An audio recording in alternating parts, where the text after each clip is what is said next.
मर्द अगमड़ा वरियाम केला, वाह वाह गोबिंद सिंह आपे गुरचेला, वाह वाह गोबिंद सिंग आपे गुरचेला।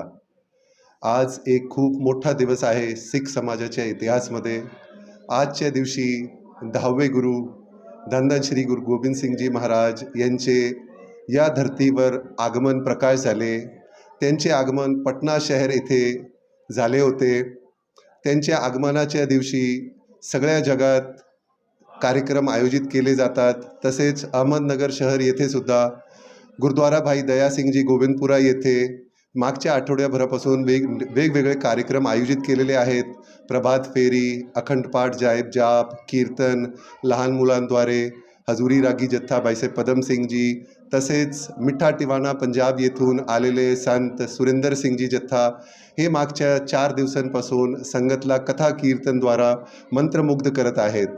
तसेच सरदार गुरदयाल सिंग वाही जे प्रधान आहेत सिख समाजाचे, त्यांच्या मार्गदर्शनाखाली सगळे सेवादार मिळून मागच्या 8 दिवसापासून या कार्यक्रमाला यशस्वी करण्यासाठी अथक परिश्रम घेत आहेत। तर वेगवेगळे कार्यक्रम आयोजित आहेत। आज महाप्रसादाचा लंगर, मोठ्या लंगरचं आयोजन केलेलं आहे। गुरुद्वारा भाई दयासिंगजी येथे वर्षातून 3 मोठे कार्यक्रम, बैसाखी, गुरु नानक देवजी महाराजींचा प्रकाश दिवस आणि गुरु गोबिंद सिंगजी महाराजींचा प्रकाश दिवस मोठ्या उत्साहाने साजरा केला जातो। तसेच दर रविवारी भजन कीर्तन आणि लंगर असतो। सगळ्यांना विनंती आहे, आपण या प्रसादाचा लंगरचा लाभ घेऊ शकता।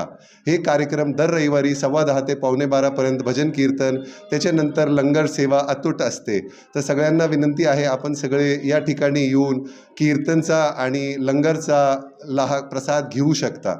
आजच्या दिवसासाठी परत एकदा सगळ्यांना प्रधान बलदेव सिंग वाही जे की पूर्ण सिख संघाचे प्रधान आहेत, तसेच गुरुद्वाऱ्यामध्ये जुडलेले सिख, पंजाबी, सिंधी समाज हे सगळे एकत्रित येऊन सगळे कार्यक्रम यशस्वी करण्यासाठी परिश्रम घेत असतात। सगळ्यांना परत एकदा आजच्या दिवसाच्या हार्दिक हार्दिक शुभेच्छा।